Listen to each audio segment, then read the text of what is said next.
Welcome back to TADA Talks. I'm Todd Burgon, and today's podcast is sponsored by CADA 360. We are joined today by Martin Lee, Vice President with Hub International, to continue our conversation about risks dealerships are facing. Today we are going to be tackling cybersecurity, reducing fire risk for dealerships, and CADA's 360 garage insurance programs. And then one of the things that I know that you and I talked about earlier that we want to talk about, and it comes up often, are cyber threats. And I think that it's a whole topic amongst itself. So talk to me a little bit about cyber threats and how you see that related to the topic of online sales or just in general. Yeah, so obviously, cyber threats are, a separate piece from, say, online sales. We've had quite a few dealers been victims of cyber incidences over the past few years. They seem to be all the same type of loss where, somebody at the dealership inadvertently clicks on a link or on an email that allows call it a cyber terrorist, I guess, into their system, and they freeze up the dealer's system. And then they're basically trying to extort the dealer, pay me a couple hundred Bitcoins and I'll release your system. So that's what we've seen from the program. So in terms of sort of risk management, I think the key ones are, training and education of staff on cyber risks and potential what we would call social engineering losses. Safeguarding personal information, via firewalls and IT security software is obviously key.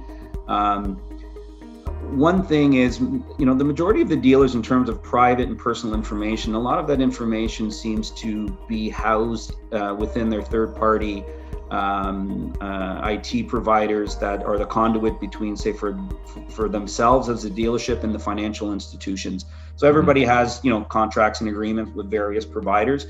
We always ask to ensure that there is an indemnity agreement between the dealer and the IT systems provider. So for example, if there was a breach from the IT provider's side, not necessarily the dealers, but it would affect the dealer, that they would be indemnified for any type of loss. I would also recommend that dealers ask their IT providers to see if they have a cyber policy. And then obviously just processes within the dealership. So implementing an information security policy, make sure that's managed by a designated individual, a security officer.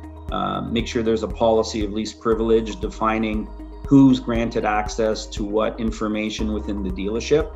Obviously, a business manager would have access to certain systems, whereas, a part-time cleanup person would not have access to certain systems. Mm-hmm. And then the process to review that access of privilege on a regular basis, whether if that individual is changing positions within the dealership, or even upon any termination, or if somebody just leaves and goes to find other employment, you want to make sure that their access is revoked when they leave. And then it's important to have an annual review of the organization's cybersecurity measures. I know obviously when I do my annual renewal meetings with my clients, cyber is a very hot topic of discussion. We have a series of questions we ask, discussions, we talk about threats. Having that at least minimum annual touch point, I think, is key. And then an acceptable use policy communicating, what the appropriate use of, computer systems and data are to staff. I think that's very important. And then at the end, if you have a catastrophic loss, ensuring that you have a business continuity or a disaster recovery plan, which includes, processes for backing up, archiving, and restoring confidential data. And then obviously this process should be tested, we think, at least a couple times a year. It's interesting because I think most dealers know what their processes are, but what we found from, our discussions and, even when the insurers go out and do a risk assessment for dealers, the processes in theory are there, but there seems to be, it's hit and miss with the documentation in terms of having a documented policy and process. They know what they're going to do, but it's not documented, or there's no testing that's happening, right? Backing up, making sure that all the data is backed up. Waiting for a loss to happen before you actually try to see if it works is, we don't think very proactive. We think you should at least test it once or twice a year, because if it does happen, you want to get back up and running as fast as you can. It's interesting what you say. I think that obviously this isn't the piece that most dealers would wake up and think about every day of their business. But if you ask them point blank, what would happen tomorrow if all of your data points disappeared from a CRM perspective? Then they would look at you and probably faint because it would be devastating, right?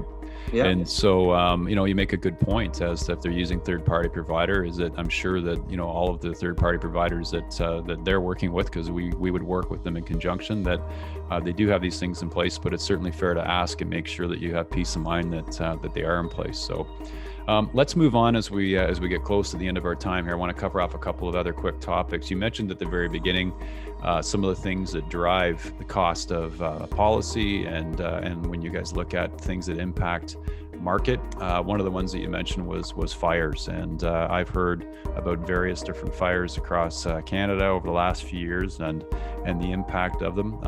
Can you talk a little bit about, one of the things I've noticed, and I don't know if it dates me, but when you used to watch the Buffalo News, it was always in the wintertime when Cheektowaga was burning down. Yeah. So tell me a little bit about, most fires seem to happen in the wintertime. Is that true? And if so, why is that? And what can dealers do to help mitigate them becoming, part of this particular policy claim? So over the past 10 years, the fires that we've seen on our program, on the CADA program, have occurred in either November, December, or January. That's a pretty common theme. There's a variety of factors there, because when you look at in terms of fires, where we've seen fires on our program, it seems to be a high correlation between having customer vehicles left in the dealership, in the shop overnight, and those vehicles actually catching fire. That's a recommendation that we would definitely make, is not leaving customer vehicles in the dealership overnight. Obviously, specifically if they are in for wiring issues, or the vehicles can't start. Bringing the vehicles in the morning, during the day, when there's actually techs at the dealership or people at the dealership. So if something did happen, obviously, fire extinguishers are there, or they can call the fire department. But if it's overnight, that fire can just start, and by the time alarms go off, or even a sprinkler system, a lot of damage has already happened. Another common sort of key factor in terms of fires on our program has been battery chargers left on vehicles at the dealership overnight on customer vehicles. And then we've had a couple incidences where, obviously the battery charger timer was defective or wasn't working. And as a result, that battery charger just continued to overcharge the battery all night, causing that battery to catch fire and explode. And then use of extension cords. I think newer dealerships and buildings don't seem to have that issue, but if you look at older dealerships, the wiring is probably older, or there's not as many, say, plugs where they're needed. So if you use a lot of extension cords and plug various different things, I think that's high risk behavior in terms of causing a fire. We would definitely limit the use of extension cords. So those would be sort of the key ones. And then in terms of just your overall fire protection, from a dealer's perspective, would be making sure that there's fire extinguishers in all areas of the building, obviously, and that they're inspected annually by a qualified contractor. Same with sprinkler systems. The sprinkler systems need to be serviced annually. Visual inspections need to be completed. In terms of sprinkler systems, keeping spare sprinkler heads available along with the wrench. We've had incidences where somebody's moving equipment or whatnot in a dealership, and they nick a sprinkler head on the sprinkler system, and then water just starts pouring out. And those are quick fixes where you can just replace the sprinkler head with a spare one. And then obviously training employees, right? Making sure they know how to use the fire extinguishers, and if there's fire hoses. Typically, I think this is probably a health and safety committee item where they would conduct an annual review of that equipment. So having those sound processes are key. making sure you have a fire plan implemented as per the provincial fire code. If there's any major changes to, buildings or personnel, these plans should be reviewed at least annually. Servicing the fire alarm system as well, and heat and smoke detectors to make sure that they're functional is key. And we always recommend that if you have a fire alarm system or a sprinkler system, it should be hooked up to your sort of central alarm monitoring company. So if there is an incident that happens, the alarm will go off, and even if it's during the evening when there's no staff at the dealership, it gets the fire department there quickly. And if you have a body shop, obviously protecting sprinkler heads from paint overspray would be key if you have a body shop.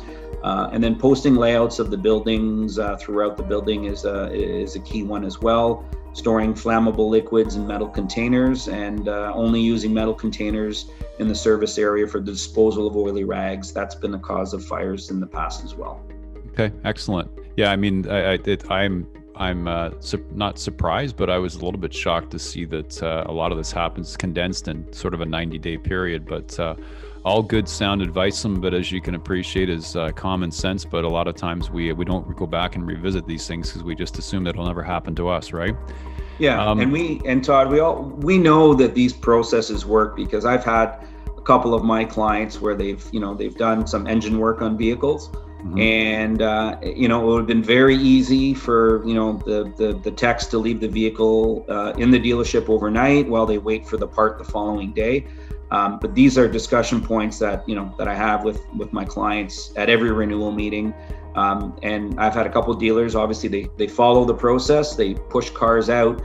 And it was probably a few years ago, a dealer actually sent me a video of their exterior cameras where they had a vehicle they pushed out and they were waiting for some parts for the engine. The top half of the engine was off. And in the parking lot at about 11 o'clock in the evening, the car just happened to catch fire. I mean, there's no real explanation as to why it started. The battery was disconnected, but at the end of the day, if that car would have been left inside the dealership, they had a sprinkler system. It was, very new, nice building.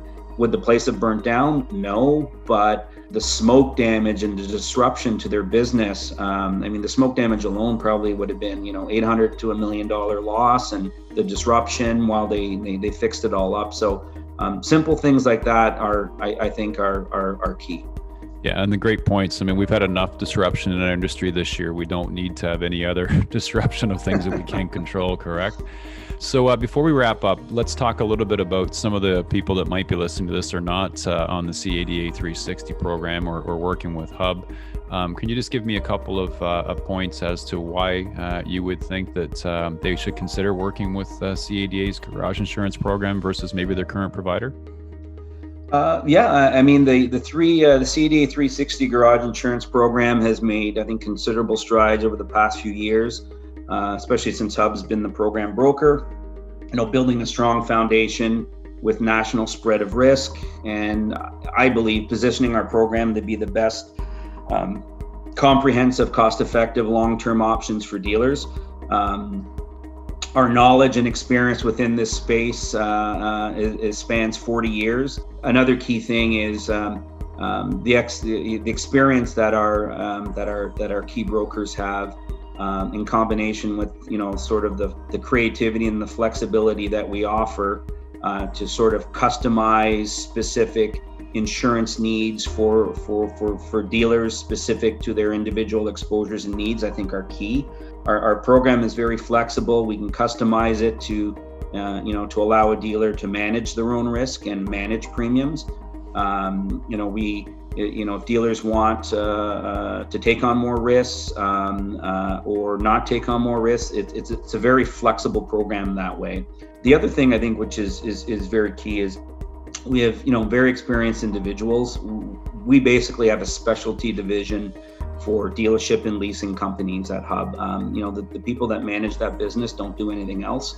They're not doing, it's not like they're insuring 10 dealers and then, 80% of everything else they do is something else. It's specifically specialized for dealers. And then I think one of the key points is that, the CADA program is designed and managed by dealers for dealers.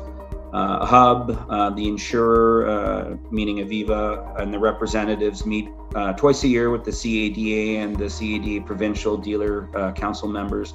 We review the program in detail, we review results, we talk about risk management, claims, the insurance marketplace in general, and dealers provide their perspective and experiences, which help us shape the program to the best that we can for dealers.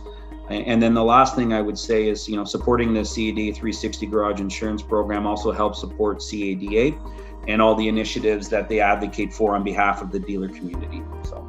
Yeah, and I think the last point, not that any of them were any different, but I think the last point is one that I'll certainly reiterate, and that is that having that program in place and having the benefits go back to CADA has certainly played a key role in many years, but specifically this year during COVID, and having the impact that they've had from a government relations perspective on getting programs back into dealerships from a relief perspective that have allowed them to continue to operate at the basis that they've been operating. It speaks volumes. So, Martin, I want to thank you very much for your time today. I want to thank the CADA, the 360 Garage Insurance Program that's delivered by Hub, for sponsoring today's TADA Talks. I want to wish you all the best for the new year, and much appreciate your time. No, likewise, it's been my pleasure. This is Todd Burgon signing off for this edition of TADA Talks.